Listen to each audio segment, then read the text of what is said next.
भले भी हम समझियो ना किसी से कम, हमारा नाम बनारसी बाबू। जी हाँ, हमारे साथ इस वक्त बनारसी बाबू ही हैं। प्रधानमंत्री के रोड शो में आए हैं, चुनाव में मेहनत कर रहे हैं। मनोज तिवारी जी, ज्यादा पहचान की जरूरत नहीं है, बीजेपी सांसद भी हैं। मनोज भाई, बहुत मेहनत चल रही है, पीएम का एक बार फिर रोड शो, बड़ी उम्मीदें हैं बनारसी को। आज काशी झूम रही है, अपने भाग्य को चूम रही है।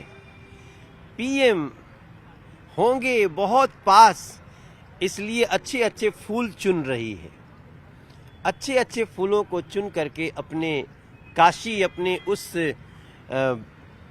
अपने बेटे को फूलों से आज स्वागत करेगा, जिसके कारण काशी बदली हुई है। काशी अब जगने लगा है, डमरू अब बजने लगा है। अब डमरू के असर करने का समय आ रहा है। मंदिर बनने लगा है, भगवा रंग सजने लगा है। अब मंदिर जब बन जाएगा, उस नज़ारे की कल्पना करके काशी आज अपने प्रधानमंत्री जी का स्वागत करने के लिए लालायित है। और प्रधानमंत्री जी का भी धन्यवाद। वो हर चुनाव में वो मात्र वोट मांगने नहीं, बल्कि लोगों को पास से उनको देखने के लिए, दरस परस जिसको बोलते हैं, उसके लिए वो आते हैं। मैं उनको नमस्कार करता हूं।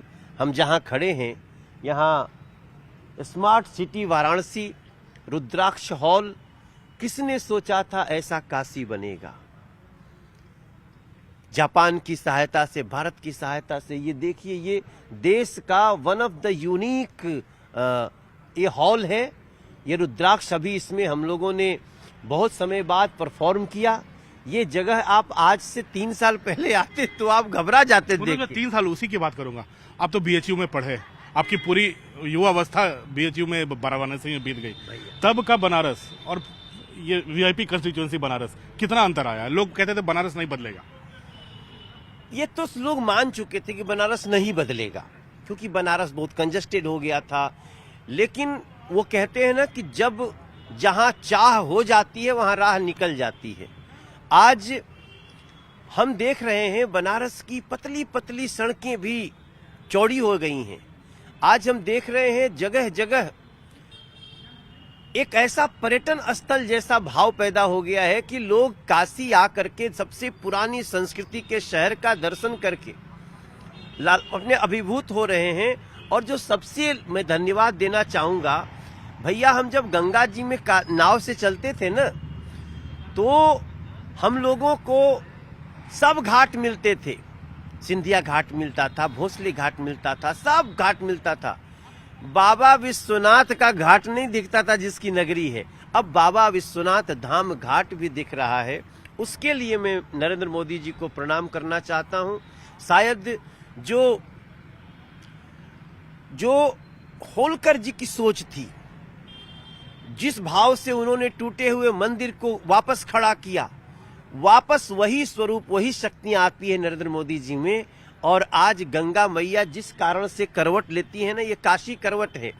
गंगा जी जा रही हैं दूसरी दिशा में, अचानक यहाँ उत्तर वाहिनी हो जाती हैं। तो कहा गया कि भगवान भोलेनाथ का चरण छूने के लिए लौटी। तो जब आई तो चरण छुआता ही नहीं था। पहली बार नरेंद्र मोदी जी ने बनाया, जहां स्नान किया, अब वहां गंगा जी बाबा विश्वनाथ के को स्पर्श भी करती हैं। ये मात्र काशी का सौभाग्य नहीं है, ये लाखों वर्षों की सत्य सनातन संस्कृति का सौभाग्य। मनोज भाई, 14 में प्रधानमंत्री ने रोड शो किया, 17 में किया, आप सत्ता में आए, 14 में किया, सत्ता में आए, 19 में किया, सत्ता में आए, 22 में तो 5 साल की थोड़ी तो इनकम्बेंसी होती है। इस बार कहीं थोड़ी मुश्किल पा रहे हो क्या बनारस में? कुछ ज्यादा मेहनत करने की जरूरत पड़ रही है?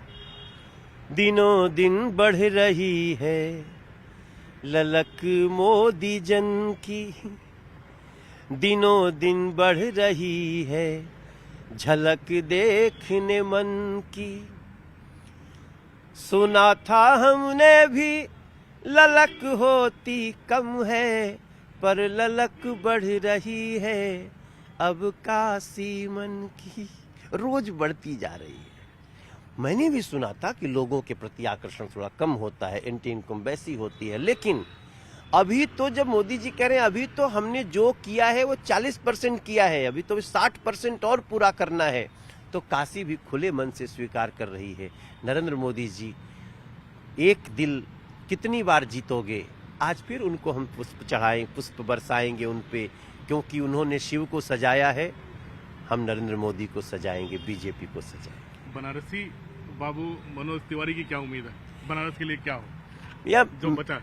देखिए, मेरे वैसे तो जितना हमने सोचा नहीं उससे ज्यादा हो गया, लेकिन अब हमारी सोच है कि गंगा जी के उस पार का जो जगह है वो भी सुसज्जित हो जाए। बीच में जगह जगह जैसे लक्ष्मण झूला जैसी व्यवस्था थी वो भी हो जाए, यहाँ मेट्रो हो जाए, कुछ बाहर में शहर का स्वरूप न बिगड़े। तो ये सब चीजें अब लाइन में है और मैं समझता हूं कि वो भी नरेंद्र मोदी जी पूरा करेंगे। जो नालों के यहाँ के निकास की व्यवस्था हुई है वो अद्भुत है। जो यहाँ अब काशी हिंदू विश्वविद्यालय के अस्पताल के बगल में जो एक नया सेंटर खुल गया है, जहाँ वो उसको बोलते हैं जहाँ दुर्घटनाएं होती हैं, अचानक एक्सीडेंट्स होते हैं, उसको बचाने के जो जीवनदायी अस्पताल बन रहे हैं, ये सब तो हमारी सोच से बहुत ऊपर है। एक राजनीतिक सवाल पूछ लूं? बोलिए ना। एक राजनीतिक सवाल, बोलिए ना। बहुत माना जा रहा था कि पंडित लोग नाराज हैं, मनोज तिवारी भी पंडित है, क्या बहुत सारे पंडित सांसद लोग नजर आ रहे हैं यहाँ पे? क्या वाकई कुछ ऐसी मुश्किल आई है क्या आप लोगों को?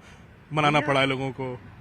आप बताइए, 2014 के बाद से प्रधानमंत्री का हर कोट